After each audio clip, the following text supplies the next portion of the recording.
people don't like, in general, in general, people don't like to have their beliefs challenged. They want to be, I'm right, you're wrong. Not, I'm right in this way, but I'm wrong in that way. You're right over here, you're wrong over there. It's kind of complicated, so maybe we can meet in the middle and, work something out. That's hard. And that's why compromise, I think, has always been hard. That's always been the most challenging thing. That's why we have so many wars, because it's a lot easier just to get 50,000 guys together, throw swords in their hands, and go charging over the hill and just slaughter everybody, then work out some kind of compromise and negotiation. And now for my next number, I don't think y'all ready for this. I'd like to return to the classics. Ladies and gentlemen, boys and girls, non-binary familia, welcome to the JTX podcast. Welcome.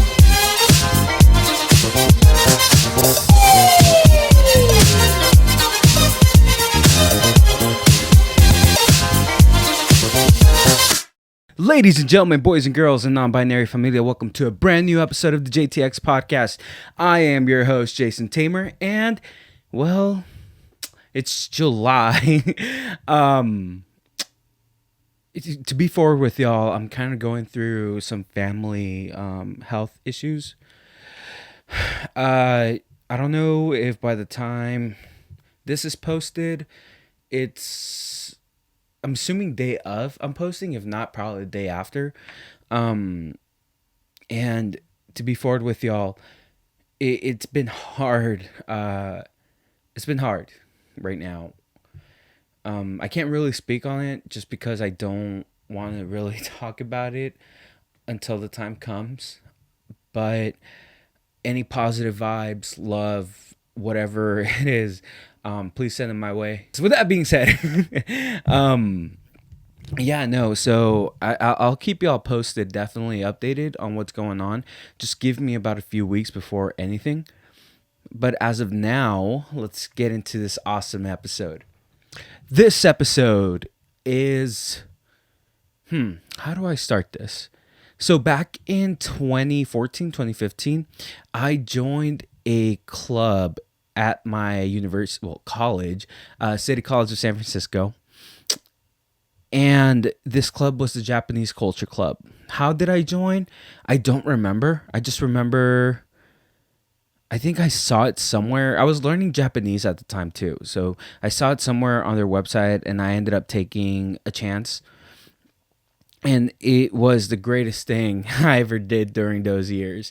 I met some amazing friends who changed the way I enjoy life with Dungeons and Dragons and Japanese culture and all these things. This was during my player years. So it was just me having fun with my nerds. I mean, that's who they were, and they were family to me, While in this club, though, I met at the time the club president, who was Jeff, the guy you guys are about to hear right now. And I always gravitated towards him because of his knowledge, the way he speaks, the things he's learned. But he had been in City College for a few years and eventually went on to San Francisco State University to the point where he graduated when he was like 45, somewhere around there. And that in itself is a huge accomplishment because a lot of people, they think it's too late. What's the point of me trying to graduate at such a late age or whatever? And no, I mean, Jeff is a perfect example of just the things that can be accomplished if you put your mind to it. Of course, during the podcast, there would be a moment where I would love for everybody to just listen and understand and see how this awesome man was able to accomplish the things he did while going through a very strong hardship. You could say nothing but love for him, nothing but props for him because of everything he was able to do while going through this. But with that being said, sit back, relax, and enjoy the Wise Mage my friend, my mentor, I consider him, Jeff.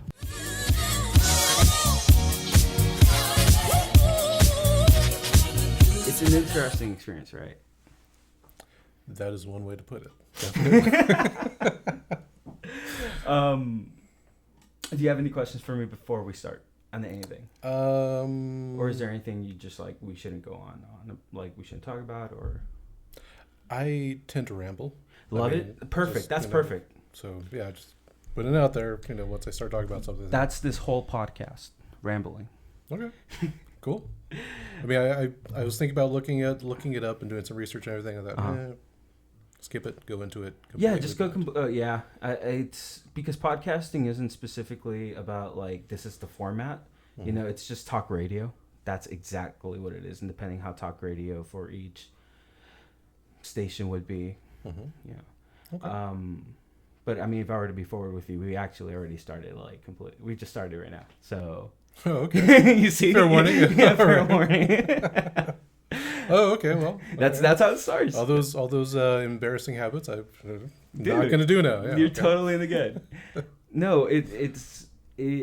But going back to what we were talking about how time goes by fast, it definitely hits you. Well, for me at least, it's starting to hit me. I think what was it? A few days ago, I found my old phone that I used to have back in college, and I was just going through the text messages and photos, and I'm like, holy shit, this was like 5-6 years ago, more than 6 years ago.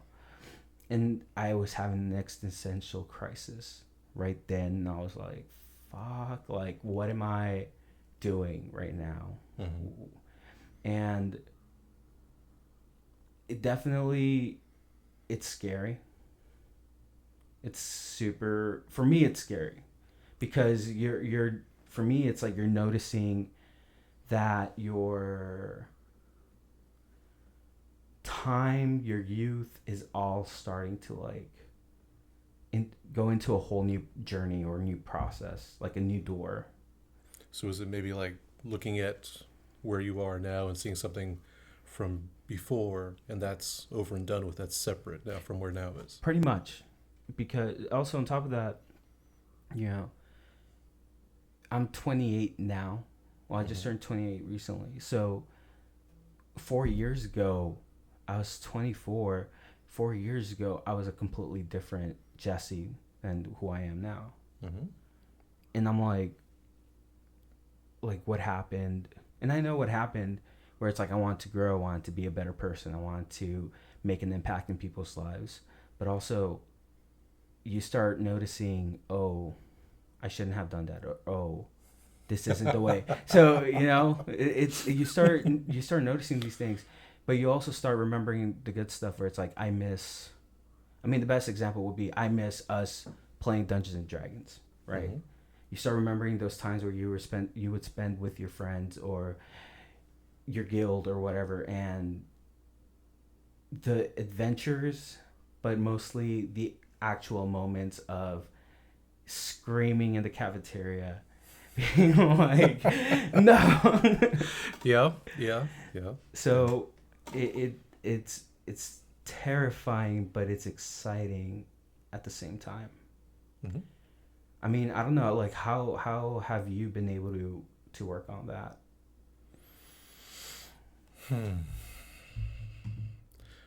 Well, it's been almost 20 years since I was 28, so a little bit of difference there.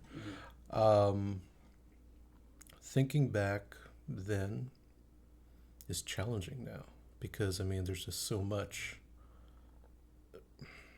You know, one person's life, what is that in the greater scheme of things? But to me, you know, personally, there's so much that, like you said, you remember the embarrassing things, the troubling things, and you also remember the good things, the highlights. And I think those are the most important things. You know, you create, rather than just existing, you create the good times. You build them. And they take work. You know, you got to push yourself outside your shell. You got to push yourself outside your comfort zone. But when you create those good times, those memories are shared not just with you. I mean, you don't just hold them the people who are participating hold them as well. So it's building experiences, I think, that are shared. And looking back on those, I mean, everybody's got their own perspective, their point of view, right? And everybody's different. Everybody remembers those things differently. In the words of Master Obi-Wan Kenobi, from a certain point of view. Yeah. Exactly. But those good memories stick with you, and they kind of help to counterbalance the bad ones. You know, the embarrassing ones. Oh, why did I do this? Oh, what was I thinking when I said this, when I did that, when I agreed to this, or, you know, this was so awful. I should never have done this. But then, counterposed to that is Dungeons and Dragons, screaming in the cafeteria. I mean, just, you know, throwing the dice and just, it's a Hail Mary almost every time, and there we go. Yeah. You brought up, of course, it's been almost 20 years since you were 28. I mean, if it's okay for me to bring it up, where it's like you just recently graduated, got your bachelor's degree. Mm-hmm. And especially a lot of people who live in the Bay Area, it takes longer than usual to get a type of bachelor's, depending on circumstances. Mm-hmm.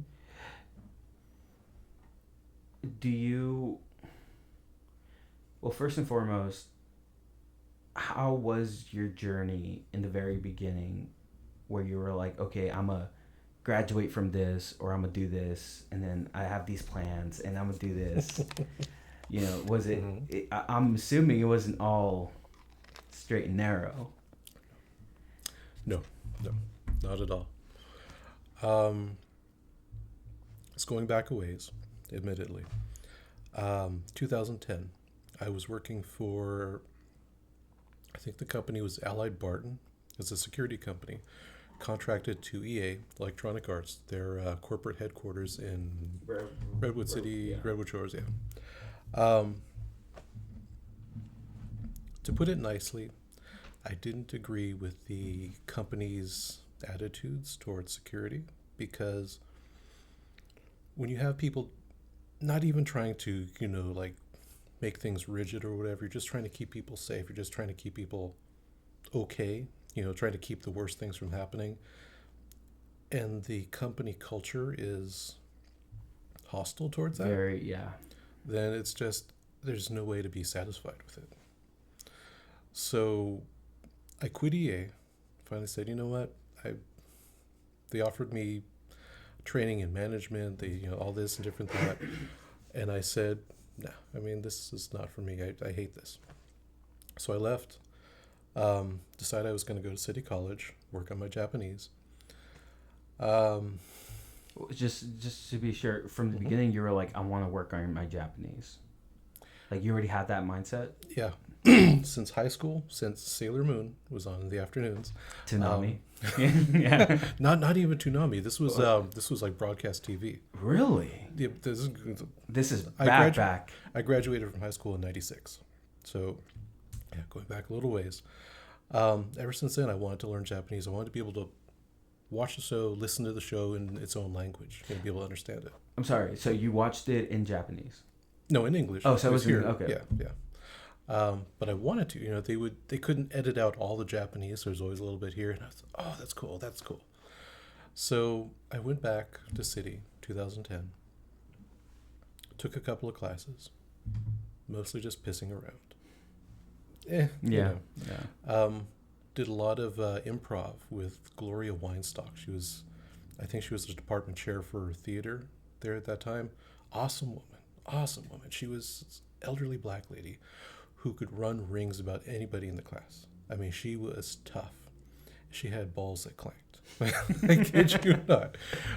She was not very popular with the staff, with the faculty there. I found that out later on. And she would cut people off at the knees in class if they were doing anything disrespectful, anything like that. But she cared. I mean, she honestly, seriously cared, and she showed that repeatedly.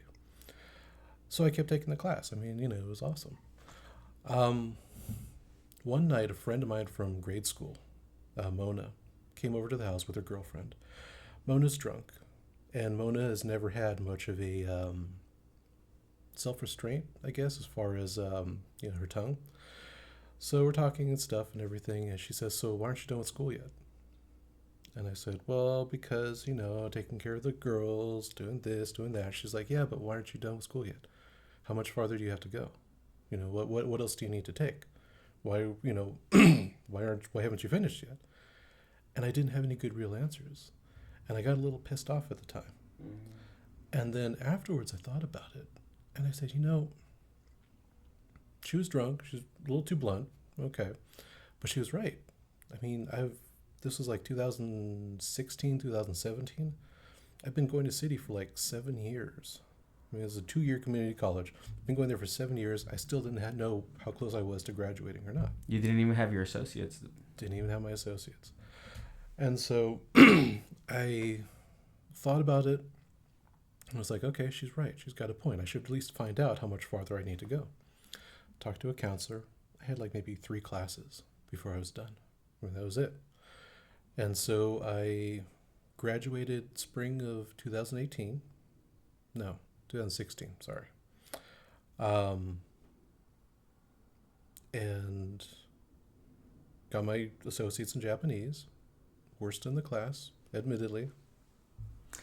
I mean, worst in the class graduating or worst in the class in general? Because I got you beat on that one. I saw my grades recently. They're not that great. Worst in Japanese. I mean, I skated through with C's towards the end. I mean, if it wasn't for, oh God, I can't think of the name of her now. Matsumura Sensei? No. Not Matsumura Sensei. It was a department chair. Grant Sensei. Oh, yeah. If it hadn't been for her, I wouldn't have gotten through. I mean, Matsumura Sensei is cool. She's awesome, but she wouldn't have passed me. Grant Sensei was like, okay, I'll let him slide. Just get him out of here. Because although I still keep taking my classes, graduated, transferred to state in Japanese, stuck with it through spring of 2018. Finally decided that the views of the faculty there in that department did not align with my views on education. In other words, they didn't know how to teach. To put it nicely, the state's Japanese department is, I've heard repeatedly, is considered one of the best in the West Coast. And they know what they're talking about. I mean, got to be honest. But there comes a point, I think, when educators need to be more understanding. I wouldn't say even more understanding, just not be able to look at things from the student's perspective instead of being up there on the mountain looking down and saying, this is this is that, you should be doing this, you should be doing that. Good example was one of the professors who taught kanji. And this is what the breaking point for me was. She believed that kanji, the tests, the quizzes, should be timed. They should be speed tests. So not just a question of how much you know, but how quickly you can put it down, how quickly you can answer it. Spring of 2018, you're supposed to pass 2 kanji classes. I passed one after like 2-3 tries. Working on the second one. I go to sit down for the written part because she separated the final into the written and then the understanding. The understanding part, she decided right before the exam that we didn't need the whole final period. We just needed 1 class period. So just to be sure, for the kanji, how many characters were you guys supposed to have known by that time? Like 600, 700, I think. Yeah, that's ridiculous now. And when you're the worst in the class, I mean, and the thing is, and what got me is that I busted my ass studying. I legitimately worked my ass off studying. I really tried, and I thought I had it down. But then the combination of the stress of being there in a must-pass final and finding out that you're supposed to be able to do this in about half the time that you expected to be able to have. And so I tried, but it just wasn't going to happen. So I went home. I was pissed off. My family saw that I was pissed off. They asked what happened. I told them. I went a couple of days. Didn't bother showing up for the other part of the final. Like, there's no point. It's a waste of time. It's a waste of time. My wife says, you've been sticking with Japanese since City College. You've been wanting to learn it ever since I've known you. You know a little bit of it now. You can communicate in it. But it's not fun for you anymore. It's not satisfying, and that shows on your face. Have you thought about trying something else? And I said, that's all I've been thinking about for the last couple of days. And she said, well, you've got all these history books in the bedroom. I mean, you got all these history books. You're always reading about history and stuff. You're always telling us about these different things. Why not switch to history? And I said,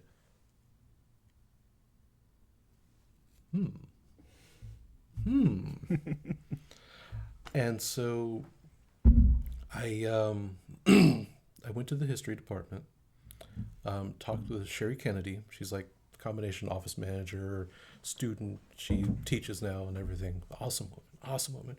She's forever coloring her hair. Pink, purple, blue, all these different colors. Crazy. I go in there and I sit down and I say, so I'm sorry to bother you, but I'm in the Japanese program and I've just hit my limit with it. I can't do this anymore.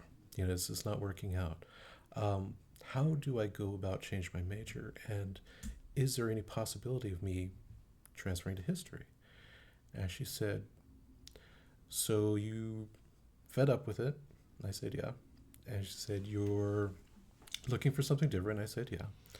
And she said, and I can steal a student away from the Japanese department. And I said, kind of, yeah, I guess. And she said, okay, let's look at your transcript. She printed it out, talked for about 15 minutes. We filled out some forms. She said, turn these in and you're done. These are the classes you need to take to finish history. You got all your lower division stuff done. You're just taking the upper division classes, the good classes, the interesting ones. Off you go. And I said, hang on a second. I came in to ask how to do this, and I'm leaving with the paperwork to do this. And she said, yeah, it's that easy. And I said, well, hell, I'll go turn this in. And so I did. And it just... You pretty much got everything done, and you had fun doing it throughout the whole time. That week, that was the end of May 2018. And then about 10 days later, roughly, June 8th, Katie, my oldest, passed away. And that kind of put a bullet into things, kind of, sort of. I can't imagine, especially as a father, and just... it's your child. You pretty much brought her into the world with your wife. Literally. And yeah. It, I was there when she was born. Crazy thing, it was a rough pregnancy. They could tell from the beginning there was something going on, there was something wrong. Said, oh, she's going to have a club foot from the sonogram. She's going to have a club foot. She's probably going to have this. She's probably going to have that. She was born at 1 in the morning, 12:59 a.m. The obstetrician was doing the delivery. It was a C-section. They stopped the operation as soon as they took her out, because what had happened was that my wife had gone in for it's a non-stress test. It's to make sure the baby's reacting and everything, and she wasn't reacting. Nothing was happening. So they waited an hour, did it again, waited another hour, did it again. Like, okay, something's going on. We need to deliver her. She'll be a little bit early, but it'll be okay. Stopped the whole procedure. The kid had 3 knots in her umbilical cord, a single knot and a double knot. And my wife had complained for months that she was this child was doing somersaults inside her, and she would get nauseous. It just, it was awful, and nobody believed her. I mean, I watched. You can see obviously at some point, but like, is she really doing somersaults? Nah, I mean, whatever. It's exaggeration. It sounds like exaggeration. And then they stopped the whole thing. They took a picture. It was a single knot and a double knot. And it's a miracle that she survived, because a single knot's enough to kill. Historically, if a baby had a knot in their umbilical cord, that was it. There was not a whole lot. There's nothing they could do prior to. And the odds of survival dropped drastically. And she had 3. And so, it's just, that was her life. It's just the damnedest things. I mean, they said she was going to have a clubfoot when from the sonograms. This kid was a runner.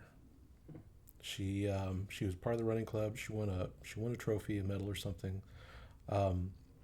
She had a swimmer's build. I mean, she was just muscle. She was just, total muscle. And she was born with a genetic disorder, Beckwith-Wiedemann syndrome. Mostly it's supposed to cause body asymmetry. One side's bigger, one side's smaller, something like that. Increase the risk of cancer and stuff like that up to the point of like 10. And one thing that they didn't know, because it hits like one person in 50,000, is that there's an increased risk of hernias. And so prior to that, a couple of days, she was saying she wasn't feeling good, her stomach, she couldn't keep stuff down, she was constipated, this and that. It sounded exactly like the flu, stomach bug, whatever. But it happened before. Only it was a hernia that went septic, and yeah.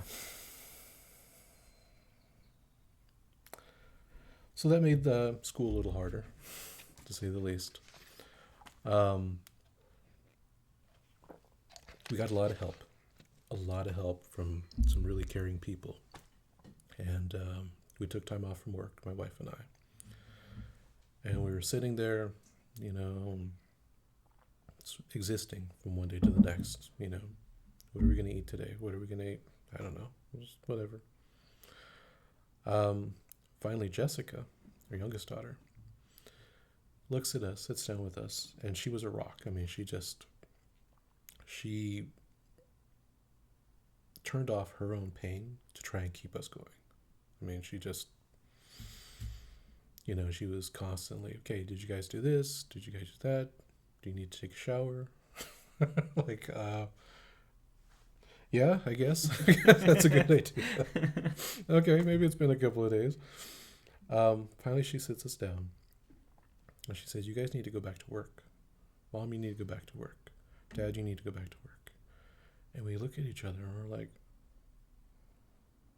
but she said, you guys need to go back to work.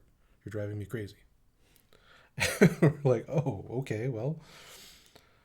And so we did. And I was thinking about it. I was thinking, I'm not going to go back to school. I can't go back to school. I can't focus. I can't do this. And we had a conversation one night. And at that point... You and your wife had a conversation? Or yeah, my wife and I. We're talking about something completely different. And it hit me in the middle of that conversation that that I need to go back. I need to finish. Not so much for me. Although, I mean, it's self-bettering or whatever. For Jessica, to show her that even in the midst of something this painful, we can still pick ourselves up, we can still continue, we can still strive, and we can still succeed. And so I did. So my first semester of history was fall 2018. I think I took a pirate class, which must have been really interesting. All I can remember is that the professor, kept going on and on and on about how piracy can't be defined. I mean, there's just no way to define piracy. And I mean, that's all I got from the class. But I passed it with an A, so I guess Hey, all whatever. right. Jessica, first year of high school, and so she started high school with this. But I wasn't doing that damn kanji. I did not have to do that kanji. Struggled with the classes, but I passed and got better and better. Graduated 2019? 2020. 2020. Okay. It all kind of blurs together. Spring of 2020. It feels like we're still in 2020. That's why. The year refuses to give up. The ghost of it is still hanging on. My final semester GPA, 3.6. And throughout Japanese, the best it had been was like 2.18. Something like that. It's a very hard major / classes. I don't like Japanese? Yeah, I took Italian in City College. Mm-hmm. That was way easier. Like I took Italian 3, I think, up until Italian 3. Mm-hmm. And then once I started Japanese, I had to take Japanese 1. I took 1A, and then 1 again because they wanted us to come back for the B part, but they didn't have a B. Yeah. Yeah. So. Yeah, it's Japanese, Chinese, I think, to a slightly lesser extent. I've heard from a friend of mine. She graduated. She did both. Japanese is really tough. No lie. There's people that can do it, and hey, head off to them. That's cool. I got through it almost to the point of finishing. I mean, I was about 2 classes away. I had the kanji class I need to pass, and then there was a final top level Japanese class. It's like reading literature or something like that, and writing reports on it. I was nearly there, but I just couldn't. I couldn't. I mean, it would have been a waste of your time, a waste of your money, also. People ask me what I was going to do with it. Oh, are you going to translate? Are you going to, you do this or you do that? And I always say, yeah, I want to do the JET program, and then, go here, go there, whatever. But I never had a good answer. Never had something that felt right to do with, And when I transferred to history, I was like, okay, well, becoming a historian, what is that like? Working in a library, working in an archive, or something like that. Now I've worked in a library. I've done that, so I know it's cool. It attracts a fair amount of people who want like an easy career or like a steady career rather. Some of them get really dissatisfied. Some of the people that I worked with back in Arizona in the library, they hated the job. They hated it. They hated the people. They hated being there. Why? Did they tell you why? Is it just boring, or is it just like... It just... There's no change. I mean, granted now, there's a lot more online stuff. But at that point, this was like 98, 99. They were there, and they were just waiting it out. They had a good job, paid well, city job, so, benefits and everything. But they hated what they were doing. And that just made them absolutely miserable. But they weren't going to leave because it's a good job. It's a good paying job with benefits and all that stuff. So, and I think that applies to a lot of different things. You get people who they find a niche and they exploit it. They like the benefits and everything, but they hate what they're doing. And so they become miserable. And it just, it's unfortunate, but, it happens. But with history, I mean, I took a pirates class. I took Sherry Kennedy. She taught a monsters and mythology class. Freaking amazing. I remember you were telling me about that, and I was just like, damn. The only downside to that class, is that she didn't want to use a book because she had all these different sources. So we were printing out like 30 to 50 pages a week of text, for studying, for writing, things like that. Otherwise, it was just incredible. I did my final paper on dragons. And I mean, I did research and everything. on dragons. I mean, how cool is that to be able, not just like like D&D I'm getting my dragons or whatever. bachelors, I'm and doing it. dude, something I am very well versed in dragons. Yeah, I mean, just she offered us the choice of what we want to write about, some kind of monster, and I'm like, well, I love dragons, so I'm going to do dragons, and so I'm actually doing research on historical stuff about dragons, the beliefs and everything else, and all this different stuff, and it just threw me for a loop. How much, like for example, how much there is in like Dungeons and Dragons, talks about dragons, all these different kinds of dragons, all this different stuff, personality, all these things. And that's just like a fifth, maybe, of the mythology, of the lore, of all the stuff that people believed dragons to do. It's crazy. It's just crazy. There's that. There was that one Marxist professor In state. at State. Yeah, he taught like 20th century history, focused on like Europe, Russia, Soviet Union especially, from a very left-wing point of view. I mean, a very left-wing point of view. Awesome guy. You could sit down, you could talk with him about anything, and he'd be willing to entertain any line of thinking, anything. I mean, he proved it. He proved it. Any line of thinking, as long as you could back it up with sources, with information, with evidence. He taught a World War history class between World War I and World War II, which is something that none of the history books touch. In our history books, World War I happened, and then there was World War II. Well, there's like a gap. There's almost 20-year gap there in between what happened to that point, and none of the history books talk about that. So we're going over through that.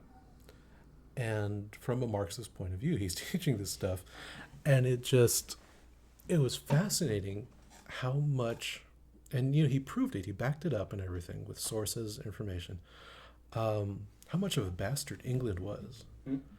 Double-faced bastard England was in between World War I to World War II, with the double dealing, the backroom deals, the secret negotiations, signing off on giving pieces of other countries away that they didn't have any claim to.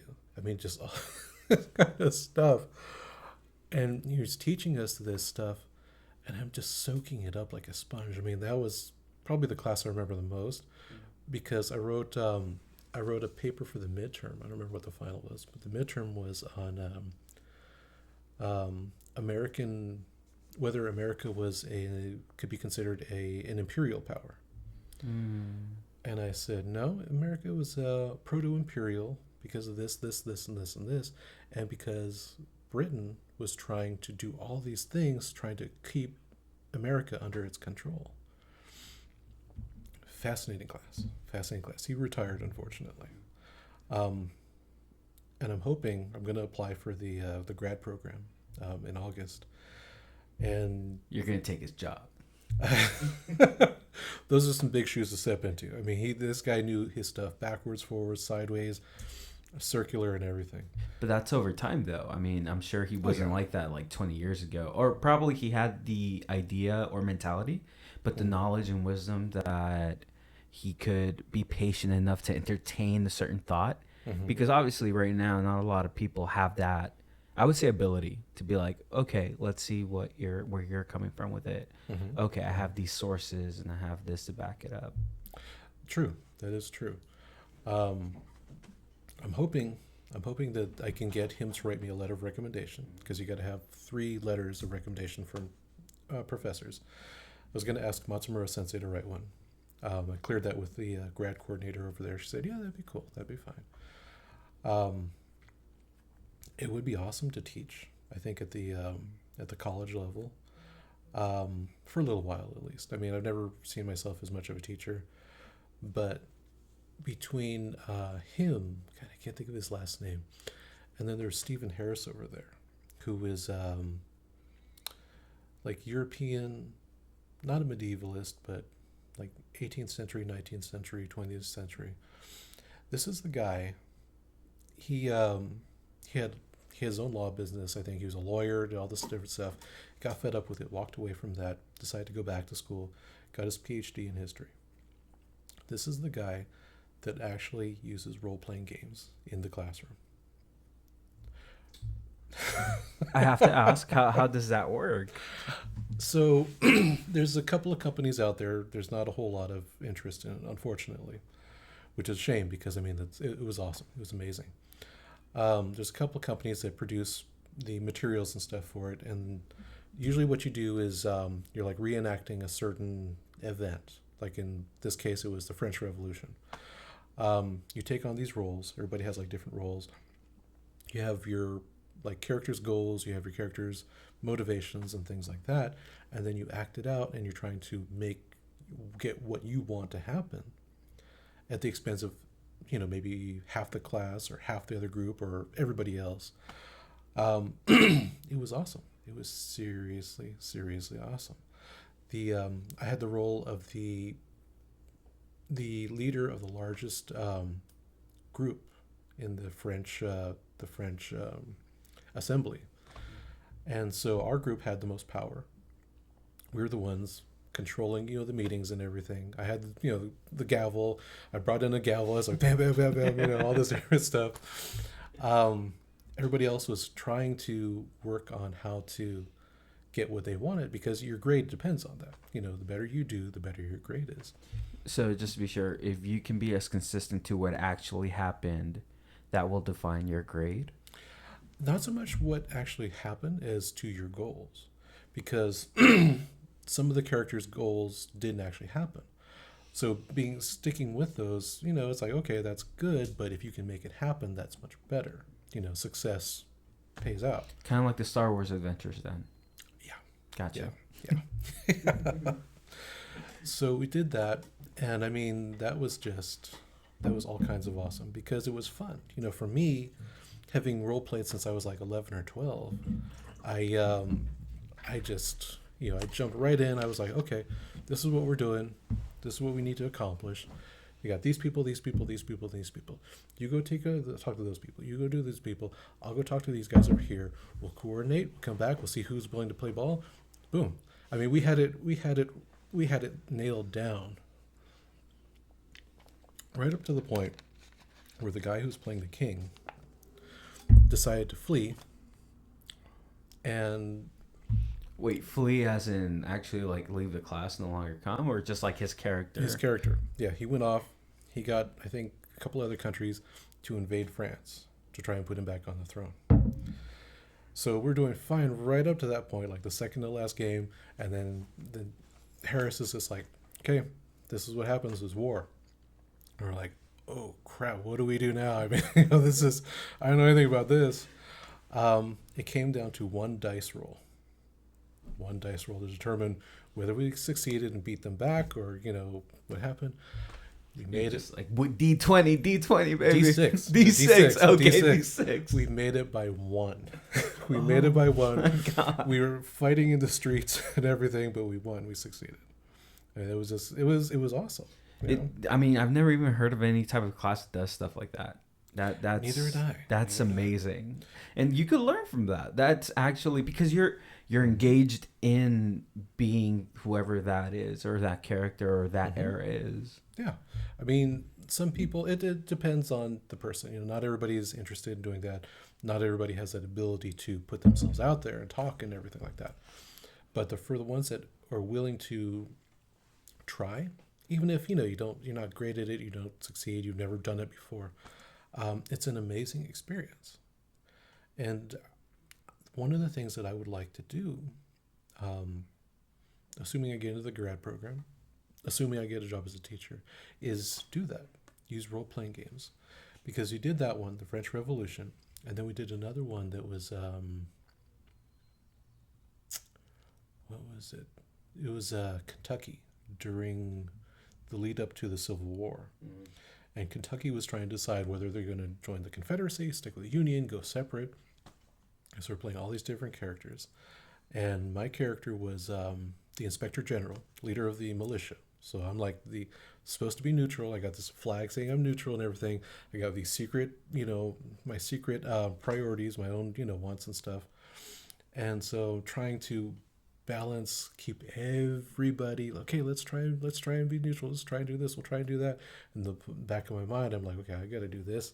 I got to undercut these people. I got to stab these people in the back because I got to get this whole state over to the Confederacy by the time we're done. Unfortunately, right in the middle of that, COVID hit. So we went from doing this. It was playing basically. It was playing. In person in class to trying to do this online, and role playing online is not It's not ideal. It's definitely not the same in any way. No. I after the was it March, everything shut down. I stuck with the class. I finished it out. I didn't do so hot. I started up an online role playing game, second edition D&D, because it'd been years since I'd done it. We're stuck inside, every day is the same, it was awful. So we started up this role-playing game on Zoom. Went through a succession of cameras and microphones and stuff and all these different things, using Discord for audio and everything. And yeah, it's not the same. It isn't. But let's see, what's today? Today is Tuesday. Mm-hmm. Well, today's Wednesday. Yeah, today's Wednesday. Today's Wednesday. Tomorrow will be the third in-person session for this group. Nice. Finally. Serious. Dude. Nice. A year later. Yeah. Everybody's online. We're using Roll20 for the gaming and everything. Roll20 slows down. It glitches at that. The audio cuts out. My computer would crash. Anything you can think of that would go wrong did go wrong. And then we start playing in person, and it's like, dude, I'm telling you, I think that's the best experience when you're doing any type of role-playing game. Mm-hmm. Being in person, seeing the actual reactions, and conspiring probably like one-on-one mm-hmm. right next to each other. You guys go over there and talk, and it's because you grew up in a time where that was looked down upon, mm-hmm. I'm sure. Yeah. And I grew up also in a time where that was looked like I grew up in a very religious household, so it was like that's Satan and all that shit.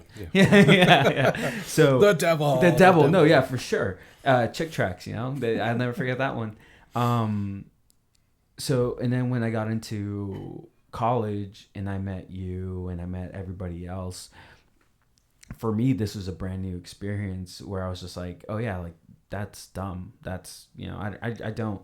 But eventually, when I started doing more research into it, I was like, oh shit, no, this is pretty cool. Like, this is actually, you get to be a whole different person, or mm-hmm. whoever your alternate ego really wants to be. Mm-hmm. You get to do things that won't, well, depending on the situation, it won't affect your friendships, because it's like, I backstabbed you, but it's like, you wouldn't really backstab me in real life, would you? No, it's the character. Mm-hmm. Mm-hmm. I always recommend people give it a shot, try it out, because it bonds you so close with the people that you play with.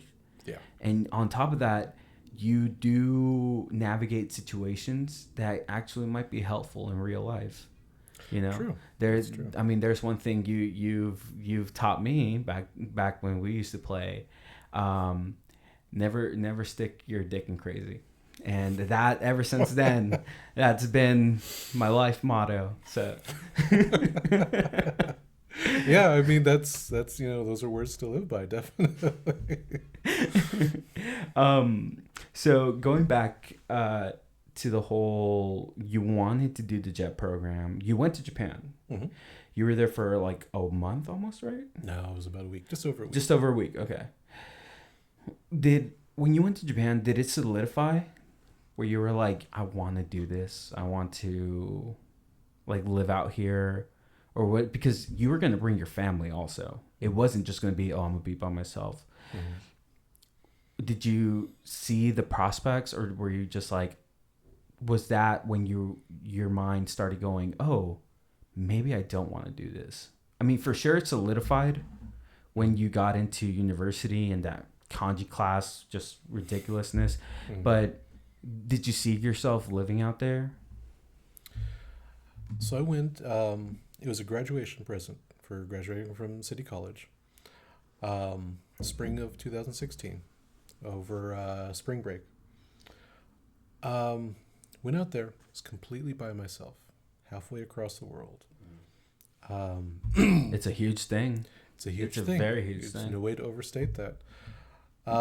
It was a transformative experience. I loved it. I absolutely loved it. I mean, there's no denying that Japan has its problems. They've got For sure all kinds of different stuff. There's a thing that a lot of people who live out there always say: it's great to be a tourist, horrible to be a resident or a foreigner who lives out there. Yeah, yeah. And I can see that being the case. I really can. But I loved it. I absolutely loved it. I mean, just the fact that going from, I can't even think of the name of the town that I was staying in. It was in Mie Prefecture. Did you say in Nara? No, No, I thought it was in Nara. It was close by Ise. I could find it on the map. I don't remember the name. From there, taking the train up to Nagoya. From Nagoya to Nara. The only time I ever saw graffiti was one time only.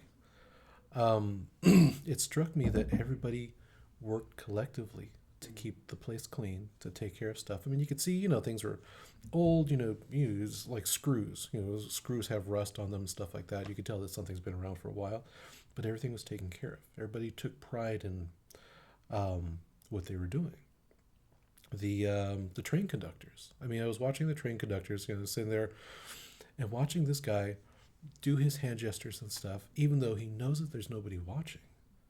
And I was just like, wow, this guy really believes in what he's doing. I mean, this isn't just a job to him. He's actually going through the motions doing this, even though nobody's actually watching. Stuff like that. It just really hit me. I was like, wow, this is really cool. It didn't. I mean, at the time, I thought, okay, I'm going to go to state, get a degree in Japanese. It didn't make me want to do that more. It just, to me, it was a different culture. It was being literally dropped into a different culture on my own with only my wits, God help me, to keep me okay. Thankfully, McDonald's is McDonald's the world over. You could say Big Mac. I could say Big Mac. Big Mac. Yeah, you got that down, then you're okay. But it was, I absolutely loved it. I absolutely loved it. Going back there doing something would be great. It really would. It's such a culture shift from here. It's just completely different. There's no way to really quantify the depths of how different it is. It's just completely. I mean, one of the best examples is if you leave your bike outside without any chains, it'll still be there. People. I've heard of stories where people lose their purse, go to the nearest police box, and they have it with all the belongings there too. It is that type of society where they think instead of individually, it is collectively. But on top of that, like one of my best friends, he's from Japan, but he just went back. The best way I would put it for him is like he became very individualized. Like he has this hairstyle, he skates, he does all these things, and being out there like that, you will be looked in a certain way. And he's told me you attract attention. Yeah, you attract a lot of attention. That's the thing that you don't want, because even when you're trying to find a job out there, you wear the exact same suit that every person that's interviewing is wearing.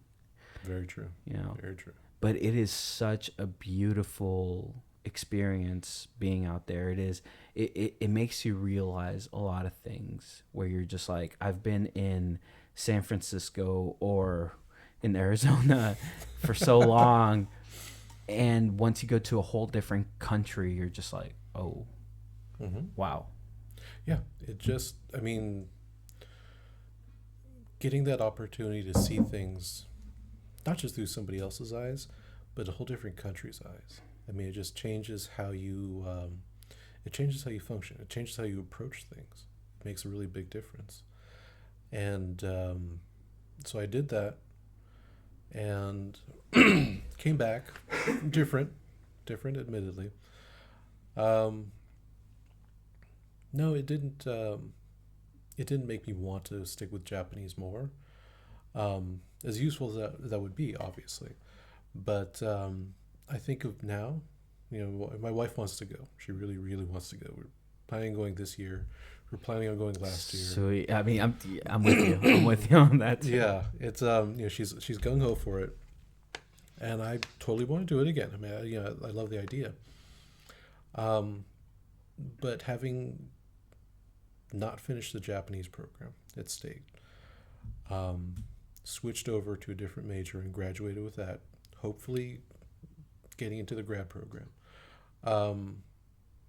That was more satisfying, I think, because, and I think it's something that I had a hard time admitting to myself. In high school, I looked at, I had this really, really old Japanese textbook. Going through it, okay, I'll figure all this out. I can make sense of it. I'm 18, I'm 19, I know everything, right? Couldn't make heads or tails of it. Just completely lost. Took the classes at City. Matsumura Sensei, Grand Sensei. That little guy, I can't remember his name. Inamata Sensei? Inamata, yeah. Yeah, he was my sensei, yeah. Picked up a fair amount, learned a little bit, graduated. I got an associate's degree, that and a buck will buy you, a burger now. Went to State, passed through most of the classes, admittedly, with a ton of help, I have to say. But I was forcing it. I was trying to force it. I was interested for a while, up until like about maybe the first year of State. That just kind of killed it for me. But I was interested, and I wanted to learn it, and I still do. I still, it's more of a hobby kind of interest now. But I think changing the major, switching over to history, So much more worth it. Satisfying. So much more satisfying on so many levels too, because I mean, I can, for the history department, one of the last classes you have to take is a pro seminar class, a bunch of different topics. I took it on Vietnam because that's something. I was born a year after the end of that whole thing in '76. I knew nothing about it. I knew a few names. I knew MASH, the TV show, which is the Korean War even. The A-Team also was part the of that? A-Team, yeah, they were the Vietnam vets. Yeah. I didn't know anything about it. So I take this class with Jessica Elkind, and she's a grad coordinator, instructor over there. And it just was the most satisfying thing. It's like a round table kind of class. It's not like, the desks and everything else. We're sitting like in a meeting room. That's where we met the whole semester. She didn't even lecture all that much. We'd sit there, we would talk about things. We'd talk about the readings and stuff.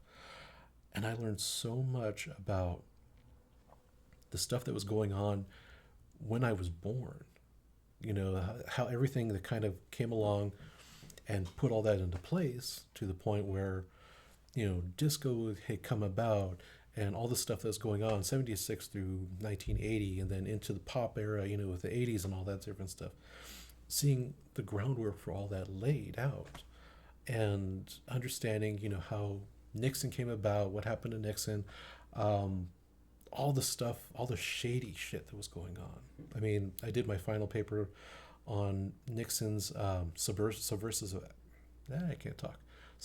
activities, the illegal stuff that he did, spying on protesters, spying on anybody who didn't march in lockstep with the U.S. official policy, Operation Chaos, and all these different things that he approved of and he knew about, and all this stuff, and none of that before I knew about. And so it's just like, it's just this open book, and I'm just like going through all the pages. Then each one drags me in more. It's not thinking, oh, okay, I've read enough. Each one is like, oh crap, oh crap, oh crap, oh crap, over and over and over again. And that was the whole time when I was in history. I was never bored. Did you find it enjoyment that there were a lot of parallels between that era and our fearless leader Donald Trump?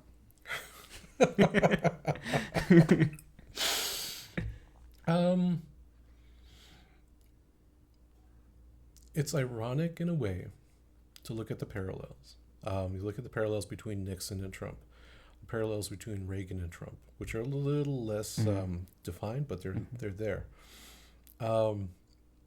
It gives you perspective on what's going on because you look at the way people were behaving, the people who were the protesters during the Nixon era, how they're anti what's going on, the people who supported it, and the tactics that they're using on both sides, and how all that was repeated from 2016 to 2020, and even this year too. I mean, studying history is a great way to see what's going to happen next in the future because things really do go in circles. You really start to see those circles, and they're not like super well defined, like in this year, 4 years from now, so and so is going to happen, or this is going to happen, or whatever. But you see it when things start up, people revert to the same behaviors as they did previously. They go with the same behaviors that their parents did, that their grandparents did. So all like the backlash to the LGBTQ stuff, all of that you can see in what happened with like the interracial things, the fighting against segregation, all that different stuff. I mean, it's the same angry words by the people who are scared about it. It's the same chants and protests and signs even that they're using. I mean, I wouldn't say that it's satisfying, to see those parallels, but it does kind of clue you in and get a better understanding of what these people are, why they're doing it, where they're coming from, and that kind of helps to explain, because if you just open up the newspaper, assuming you can find a newspaper in 2021, you look at the newspaper and you see all this stuff going on, and it's just like, where did all this come from? Why are these people so angry? Why are they this? Why are they that? But if you look at what happened 60 years ago, it was 80 years ago, even going back as far as like turn of the century, like 2000 or 1900, 1880, 1860, here in San Francisco, when the Chinese exclusion stuff was going on, and people were just like horrendously anti-immigrant, well, not even anti-immigrant, anti-Asian. You're right. True. I would say probably on the other side of the United States, though, it was very anti-immigrant also, though. Yeah. Because like Italians and Irish, they were very much so discriminated against. Yeah. Mm-hmm. They were looked at as useful for cheap labor. It's like with the Intercontinental Railroad. They had the Irish working on it, the Italians working on it, but the Irish were hard to control. They got drunk, they fought, and everything else. So over here on the West Coast, they start bringing in the Chinese. Yeah. And the Chinese are quiet, they're hardworking. They'll easily do the same amount of work that the Irish are doing, but with 1/10 of the problems. And they're cheaper too. They can pay them less. And so they did. They brought them all over here. Once the railroad was done, they expected them to go back to China. And these people were like, no, this is Gold Mountain. That's what they called it. This is Gold Mountain. I want to bring my family over here. And the rest of the country was like, wait a minute. These guys were supposed to piss off. They weren't supposed to stay here. So the Chinese Exclusion Act, all these different things, especially here in San Francisco, was a hotbed of that. The laws against Chinese running laundry, about wearing their hair, certain ways, about using poles to carry stuff. I mean, they just targeted them any way they could to try and make them unwelcome enough to go home. And to give credit where it's due, the Chinese were pretty tough, and they stuck around. Yeah. They fought against it. I mean, multi-generational Asian families here in San Francisco alone. Mm-hmm. Yeah. I wanted to ask you, because especially now, I would consider myself, I'd like to do research on things. Mm-hmm. And especially post-Trump, during Biden right now, there's been a very difference in, what would be the best way to put it? Like, I haven't seen anything like it is now when it comes to social justice, when it comes to being very outwardly spoken and like representing different cultures. Tolerance and inclusion. Tolerance and inclusion would be, yeah, I think that would be the best word to say. Do you feel the way that it's being approached right now is a good way compared to like in the 1960s? Well, no, feminism, 1940s, correct? The 40s, 50s, 40s, 50s? 30s, 40s, 50s. Okay, so, and then on top of that, there was, oh my goodness, my brain is A little thing called World War II.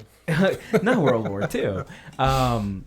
The segregation. There was still segregation even up until like 70s, right? Mm-hmm. So now we're in a different era where we're less tolerating all of these things, rightfully so. Obviously, rightfully so. But do you think the approach that is being done now is a great approach? Because a lot of what comes to mind for me is that there's a difference between San Francisco and Seattle. Seattle does things so much more differently when it comes to making sure that none of that is tolerated compared to San Francisco. Mm-hmm. You know, the approach that they're taking to it, not entirely. I don't agree with all of it. I think, well, it's a tricky one to answer. I will tell you right now. So, if I were to be forward with you, for me, I don't agree with it either. Mm-hmm. I think, especially with the generation that's coming right now, any teenagers through early 20s, Mm-hmm. they go to the extreme of not tolerating this. Where it's like, for example, I'll give you a perfect example, right? This morning... not this morning. Yesterday, I posted a photo of my tattoo, Mm-hmm.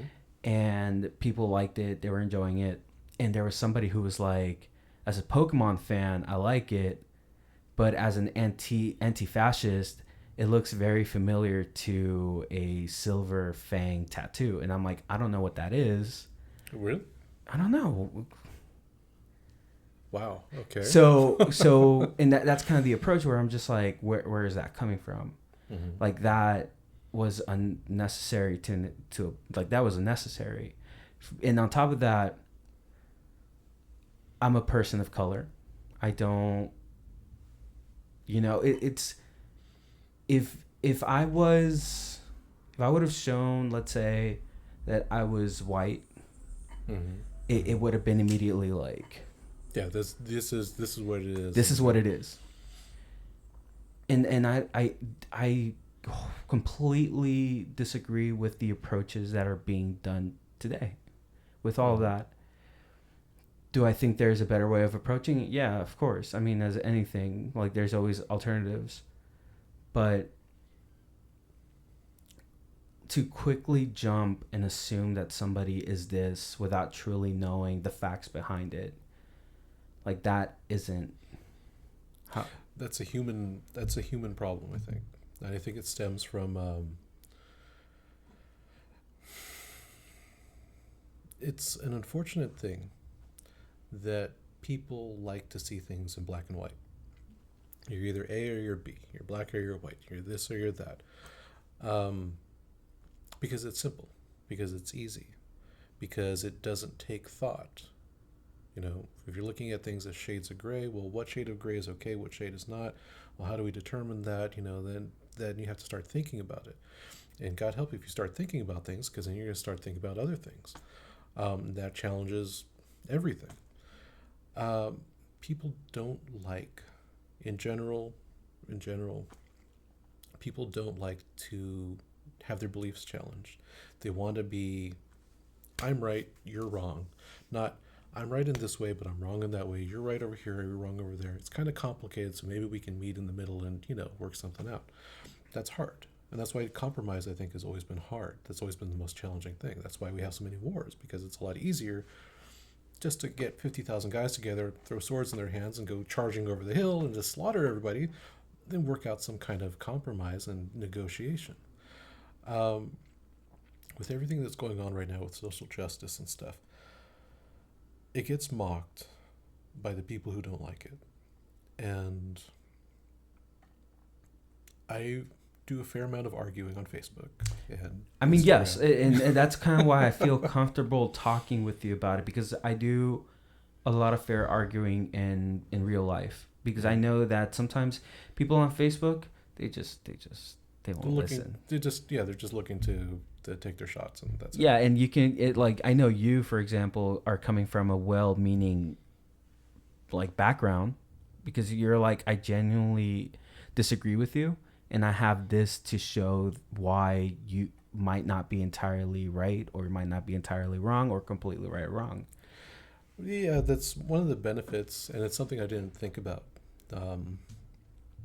Switching to the history program is that so many of the professors, so many awesome people that I've learned from, they've said, how do you justify that? How do you defend that? What do you have to support your argument?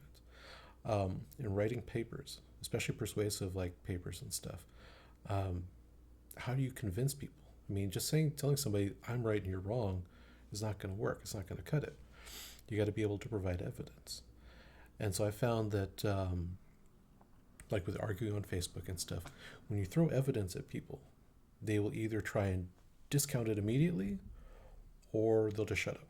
Because a lot of times, what people want to do, like, they just want to throw their spears, shoot their arrows, and then, okay, that's it. I threw my insult. You're hurt now. You're going to go home crying, and that's it.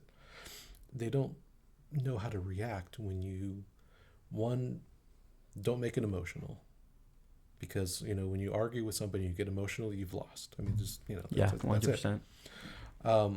When you come at them with facts, with evidence, with background information, things that they can't just say, oh, you made that up. Well, no. For example, the mask wearing with the CDC and everything. All these people saying that, oh, the masks are this, they actually make things worse. They hold on to the bacteria and all this different stuff. Well, if that's the case, why have surgeons been doing it for decades, using these things and even centuries, and surgeons aren't dropping like flies? I mean, there's a little bit of problem here with what you're trying to say. When you point out stuff like that, inconvenient details that challenge people, they generally either try and discount it or they walk away. Because they want it to be simple. They want it to be black or white, A or B, this or that. With the social justice thing, I think that a big part of the problem with it is that it's falling into that same mentality. It carries that on. As well-meaning as it is, wanting to make everybody equal, which is not making some people better than others, because, that's against the whole definition of equality. Leveling the playing field, removing the obstacles to some people that are in place that other people don't have to deal with. That's a valuable thing. That's a good thing to do. It's equal opportunity versus equal outcome, right? And so we want that equal opportunity.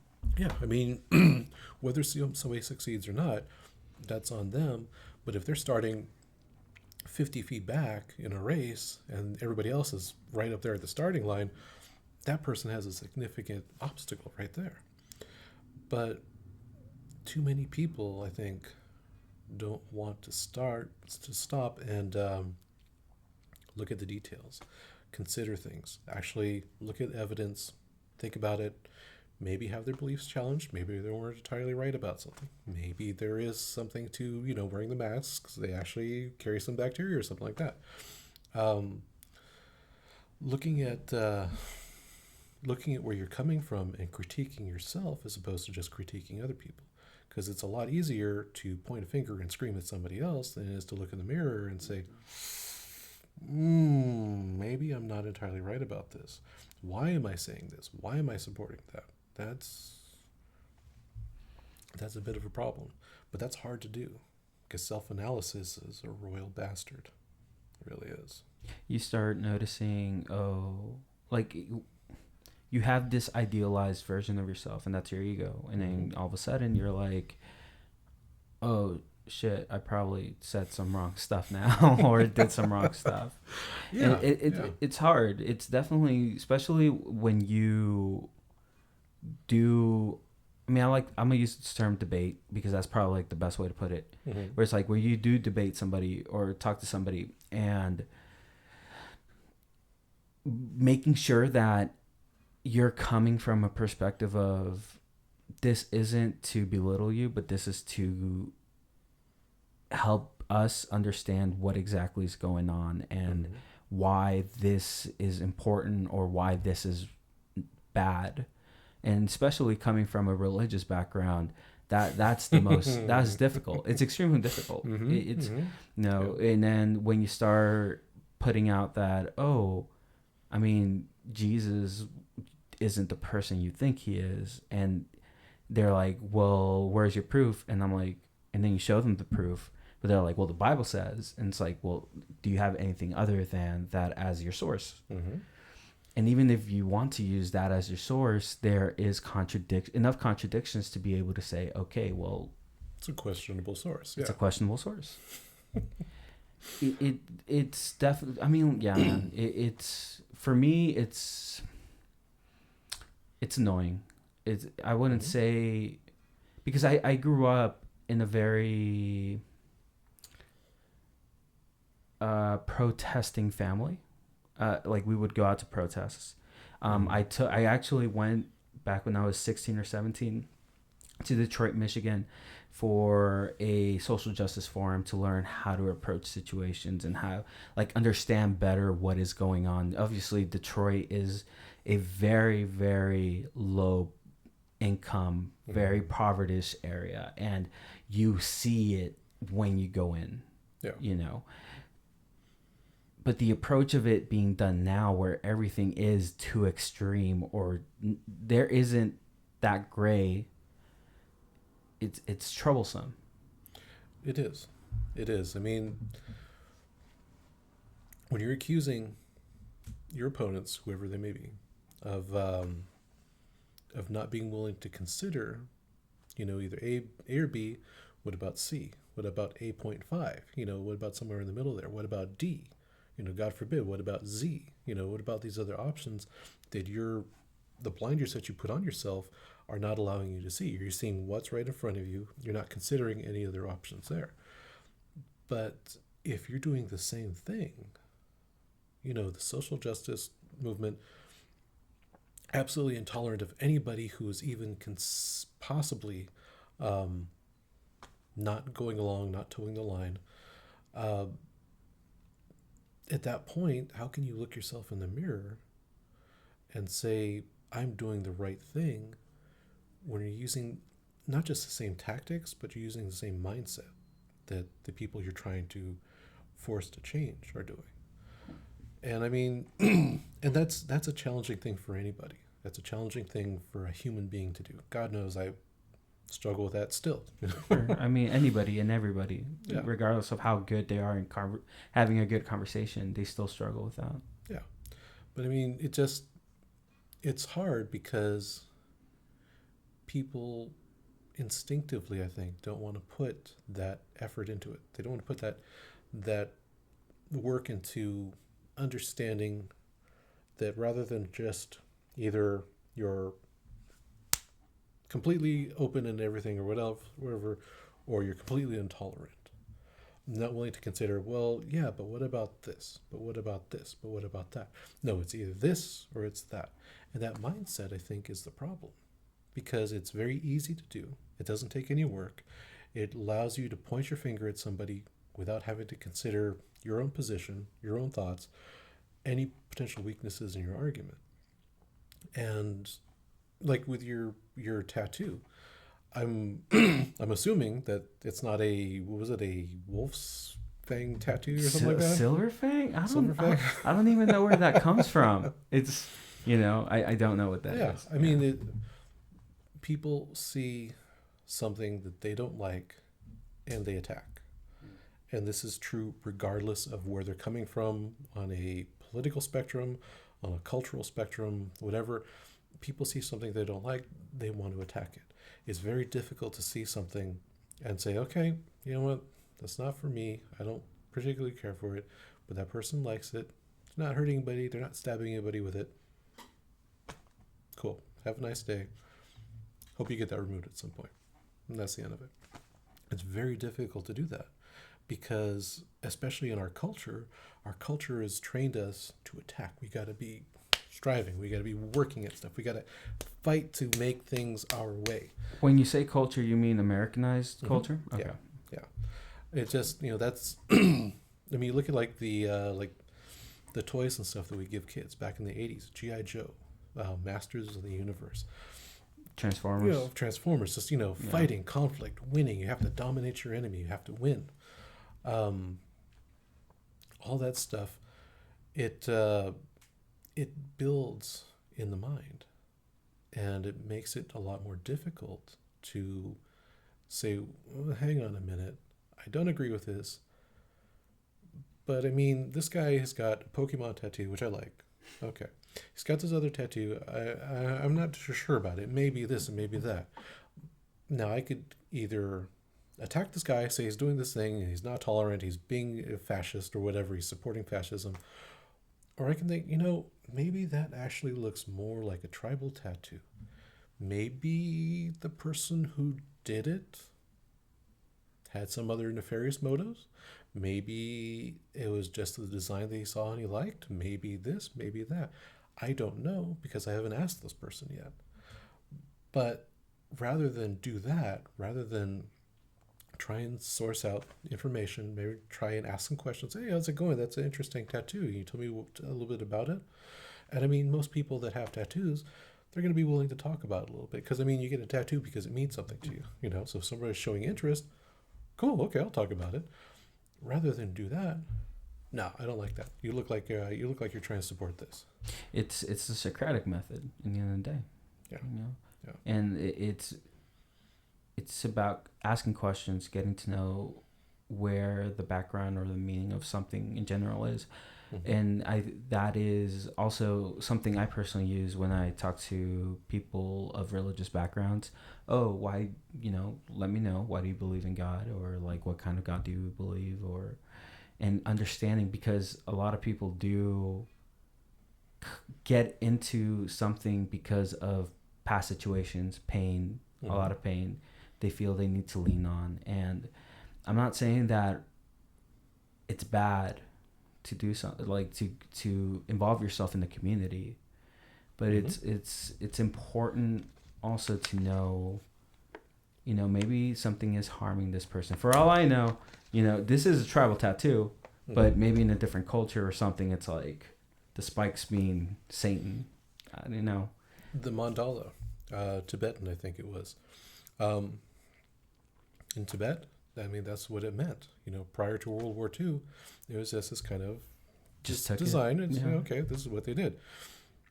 Hitler comes along, he appropriates it, uses it for something completely different. Now it's got this major association here that's a negative one, deservedly so. But on the other side of the world, these guys have been using this for God only knows how long. It doesn't have that same connotation. So if somebody was to come out of Tibet having a tattoo of this on their body, whatever, first time in the United States, had never heard of World War II, never heard of Hitler or Nazis or anything like that, and somebody points and starts screaming and yelling and carrying on, oh, they're right, Nazi sympathizer. Yeah, they're Nazi sympathizer or whatever. And not having the background, not knowing, not doing some research and asking questions leads to, that's going to lead to an embarrassing situation at the very least. And then two, you're putting this person down who has no idea of the significance of, what this is based on information that you have that they're not privy to. So, there's so many different layers and everything that goes into that when you keep that very simplistic mindset, it allows you to attack people, which, let's be fair, it makes us feel good, right? I'm right, you're wrong, bad, let me club you with my my righteous anger and whatever. And okay, all well, good for you, but the other person, may have come from Tibet, up on a mountain somewhere, no access to history books, got this tattoo because everybody in their family has done it for centuries. First time in America, they're like, "Hey, cool, I'm in America," and then somebody points and starts screaming at them in a language they don't understand and yelling and everything, and you're like, "It's my tattoo. This means this has religious or It means cultural significance peace, to me, right? Like I think that's what it means, peace or it's something. just this means something good to me. You're going crazy over it, and I don't even know why you're going crazy over it. It just, I think that that kind of knee-jerk response is at the heart of a lot of our problems, because we don't want to get into the hows and the whys and the grays of things. It's much easier just to be black and white. Yeah, it's. What was it recently? I had a conversation with a friend, and where we were talking, she posted something, and we were talking about it, and her response was, because I told her, you're open to challenge me, like you're open to push back on what I'm saying right now, and she did, and I felt there were holes in what she was saying, so I pushed back out, and then all of a sudden they were like, they felt that I was on my high horse because I pushed back on their solution, even though there were holes. And I'm just, it's a conversation online first and foremost. You don't know how the other person, context is not there. Exactly. I'm super calm. I'm not mad about this, but it's, where do you think is the solution to be able to have that, not peacefulness, but calmness in having these conversations? Get a degree in history. Got it. All right. But it's true. No, a lot of history teachers or English teachers, they have that calmness of being able to have the conversations. When you're studying negative things, World War II, all this different stuff, all the atrocities throughout human history, you have to kind of you have to have some kind of separation there when you're studying this, because otherwise you get caught up in it. And it's very easy to take up a side as something that happened 700 years ago, and next thing you know, you're out there charging down the street, screaming, waving a club or something. I think it's an unfortunate thing in this country that we look at education as a means to an end, as a means to profit. We treat education now as, you go to school so that you can get a better job. And I had this conversation with somebody last week. We were talking about that, and education used to be about bettering yourself, about improving yourself, about learning more, being able to do more. And you're able to make more money because you can do more, you have more skills. But that's like kind of a tangential kind of thing. That's kind of peripheral. Now it's about going to school for the purpose of getting a better job so you can make more money. And with that kind of mindset, we lose the ability to see that education is about improving the whole of a person as opposed to their financial potential. Yeah. And one of the things that I think is really good about higher education especially is that opportunity to be challenged on your viewpoints, to be able to challenge other people on their viewpoints, to learn how to give and take, to learn how to debate, being able to express what you're saying in a calm, everybody gets a little rowdy, a little emotional, whatever.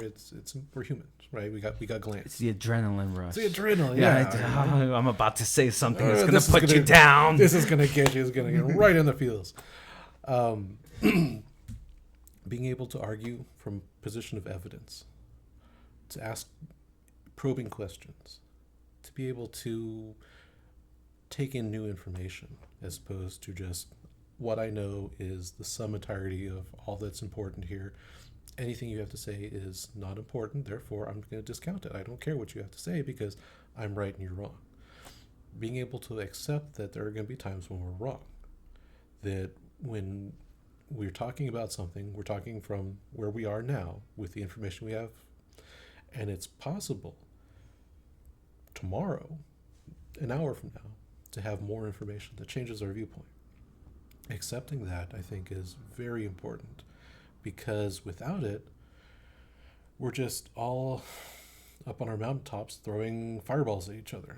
We're not listening, we're not talking. And I think that's not a universal thing, because there's some stuff that, like, what's an example here? Like, say, a neo-Nazi, shedding so much for the tolerant left, saying, oh, you're not going to listen to my views, you don't care about anything about that. We heard your views. We had a war over this. Everybody came to the war. You guys lost, deservedly so. You guys were trying to step on everybody else, trying to put everybody else underneath the boot heel. That's why. We already had this conversation. We're done here. But other stuff like social justice and things, as much as that has happened in some ways in the past, the segregation and then interracial stuff and all that, I think we're in kind of a new area, kind of a gray area, and we're trying to apply the same rules. And when you're trying to change a history of inequality, like in this country, it's been since the beginning. The Constitution was written where black people were 3/5 of a person counted. You got these constitutional originalists who say, oh, the Constitution, it's sacred, it can't be changed or anything else. Constitution had racism written into there. It's a living, breathing document. It's supposed to be changed. We're able to change it. That's how the framers set it up. The guys who wrote it, sitting down, drinking coffee, that's how they wrote it, so that there were mechanisms to change it. Otherwise, it would have been tossed by the wayside a long time ago, because, if something can't change, it can't evolve, it's going to die. There's nothing that's perfect.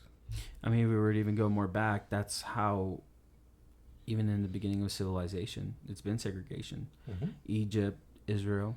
Yeah. If you want to be more forward, and then even with Israel and Palestine, that in itself, and spanning all the way till now, it's always been there. The question is the approach of how to stop as best as we can the things. Mm-hmm. And yeah, it's difficult because we're trying to challenge a whole paradigm here. We're trying to get rid of the idea, whether it's unspoken, kind of in the back, it's kind of a wink, wink, nudge, nudge kind of thing that a certain group is on top in society. Even though technically the laws are written where everybody's supposed to be equal, but in practice it's like, no, okay, it says this, but I think you're hiding something, so I'm going to take you and I'm going to let this other guy go. We're trying to challenge that, and challenge. It's not just laws. It's not just rules. It's not just words. It's the way people think. Foundations. And when you're doing that, you're challenging not just where your generation is, if you want to consider your generation separate from mine, where my generation is, where my parents' generations are. We're challenging the mindset of all these different groups, of all these different ages, of people who are grown up with this, who have lived their whole lives with this, who are comfortable with it, even if it's wrong. Okay, it's bad, but if we change things, what's going to happen? It may be worse. That's the heart of conservatism. Keep things the same because we know how bad things were 20 years ago, and they're still pretty bad now. But if we change things, maybe it'll be worse tomorrow. So, screw that noise. We're trying to change all that. We're trying to challenge all that. And people, as we've seen, really don't like having their stuff challenged. It's hard. And, okay, fair enough. It's difficult to change how you look at the world, how you look at the guy next to you who's been buying coffee in line with you for the last 20 years. And you always thought of, okay, well, that's Joe. He buys coffee. I get ahead in line and I get a free donut. He doesn't. Okay, well, maybe that's not right. Maybe Joe should get a free donut too, or maybe I shouldn't get a free donut. Am I going to get a free donut just because of the color of my skin and he doesn't? all of a sudden I'm out of donut. Either I'm out of donut or Joe's got a donut too. So either way, my position is being marginalized. I'm losing out here somehow. And getting people to let go of that mindset is really difficult. Yeah. Because who doesn't want a free donut? And that's all we want in the world. A free donut. Thanks for the vaccine that gives us that free donut. There you go. There you go. That's where it comes down to. I have one last question to ask you, Mm-hmm. but before I do that, do you have any questions for me on anything? So is that a wolf fang, silver fang tattoo? So I went to this fascist tattoo parlor. Ah, okay. Found out the truth. No. I don't even know what the fuck that is. I really don't. Well, technically, Nazi symbolism. I mean, they were huge. They were like slobbering over symbolism and everything. I mean, the whole Aryan thing, Yeah. all that different Yeah. stuff, numerology. They also did a lot of occult, supernatural things. A lot of things that they do. Mm-hmm. Also, Nazis or Hitler Mm-hmm. specifically. Yeah, they're very big on. So the wolf was a very big. I mean, the wolf has always been like a big Teutonic kind of image symbol. Has always had a lot of resonance there. Nazis glorifying Germans, the Aryans, which I mean was ridiculous. They embraced the wolf. Everything has to do with the wolf, wolf's head, wolf's fangs, all this different stuff as a show of power, and we saw where that got them. Yeah, and then you have like Christian stuff where it's like the cross. Also, they had certain beliefs. Mm-hmm. They had a little bit. They try to not capitalize. What's the word I'm looking for? Claim. Yeah, they tried to lay claim to. Lay claim to a lot of yeah. But was that your only question? That was my only question. Okay, all right, cool. So one of the reasons why I made this podcast was because I've met a lot of people in my life, and these people, they have stories, they have journeys that allows them to be where they are now. Mm-hmm. Not everybody is there yet, obviously, because life keeps going on. Yep. But there are people who want to be in the position where you are right now, where, let's say, hypothetically, I am 3 years into therapy. I don't know about that. Yeah, no. For example, like they want to graduate, they want to have their bachelors, or they want to be better communicators in their life, And so I consider the people who I bring on here, they're catalysts for these other people who want to be at that point in their life. What is the one thing that you've learned in your entire lifetime as of right now that you can give to these other people who are listening to you right now? Mm-hmm. What is that one catalyst? Don't drop the soap. No, kidding.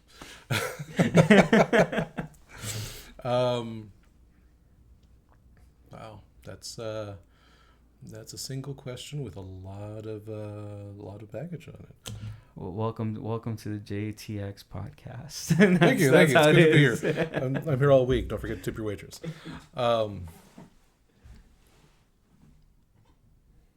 Keep growing. I mean, where you are now is not where you're going to be in a year.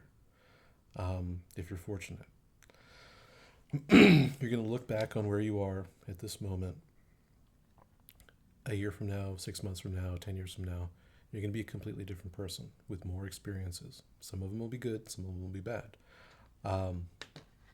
Hopefully, most will be good. Learn from them, accept them, because your failures teach you more than your successes do. And as difficult as things are, there's always somebody out there willing to help. There's always somebody you can count on. Even in your darkest moments, it's when it seems like there isn't anybody, it seems like you're all alone, nobody cares, nobody gives a rat's ass, whatever. Keep trying, keep growing, because if things are tough now, they may not be in a week. They may not be after you get a good meal. I mean, you know, cheeseburger does wonders. There's a reason why we eat so many cheeseburgers in this country. Things will change. Things will change. Some will get better. Some will get worse. God forbid we won't have Trump again. You know, who knows? I don't know, man. Barron looks like he wants to take center stage in the near future. It's hard to picture. It's hard to picture that, given that I don't think Barron was the recipient of the kind of childhood Trump For did. sure now. Especially living in the White House, like. Yeah.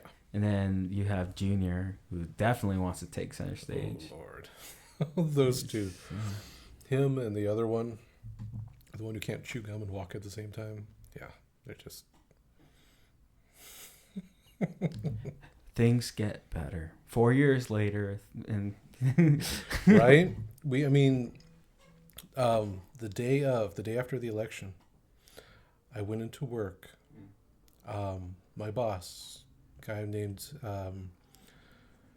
Koseki, at Auto Freak in Japantown. yeah, I went into work. I worked in the evenings, and he was going to take off. He was actually looking at his passport information so that he could get out of the country. He was actually considering it. Every Japanese professor at State was considering whether they were going to have to leave because they could see the writing on the wall. I mean, we've seen the kind of nationalism, the kind of hate, the kind of intolerance that he was pushing. We know where that goes. We've seen it before. You know, we had a whole war of it. Everybody came. 4 years ago and a little bit, things were pretty bad. And then the following 4 years was just a daily shit show of what did he say and how did he embarrass this country in the latest tweets. And now what did he do? And now he's kissing up to Putin again. And then white nationalists protesting on like town squares and people getting run over. And just it was like, oh my God, it was the worst. It was the worst, I think, in anybody's memory. And then we got COVID. It was just like, what the hell? That one thing a lot of people do say, though, if COVID didn't happen, he probably would have gone to presidency for sure. It's entirely possible. It's lucky. I mean, it's hard to say lucky when 600,000 people died. It's a blessing and a curse at the same time. Obviously it's a bad thing. Yeah. Everything that happened. But, you know, now he's probably never going to hold office. He's definitely never going to hold office again. He'll try. It'll be difficult to run from a prison cell. A little challenging. Yeah, for sure. Oh, that's if he goes into a prison cell. Because that's one thing every single president, dude, what was it? Trump was bringing up, we're going to lock up Hillary and we're going to do all these things. And it's just, they don't. It's all talk. It really is. Even right now, like, I don't know. I don't think they're going to try to lock him up. Obama had an interview a few months ago when he was coming out with his book, and he said there's an unspoken rule between the presidents where they don't badmouth other presidents.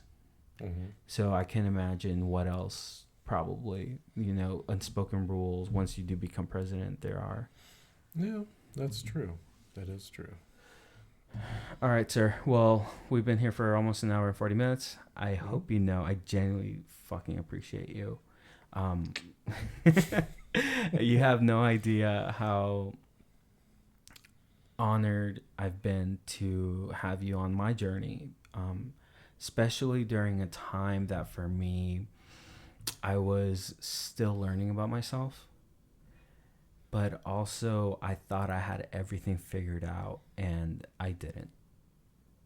And you were always there to guide me in many ways, especially with I mean, in City College, I mean, that's the best way. Even after City College, because I would see you at State, you know, but you've made a huge impact in my life, and I really hope you know that. So if you do become a teacher, let me know so I could be part of your class. But also, you will make an impact in other students, people that you meet, regardless of their views and their ideologies, because you have that communication and understanding. And I hope you know that. Sometimes. Sometimes. Sometimes. Yeah. Sometimes. But thank you. All right. You're welcome.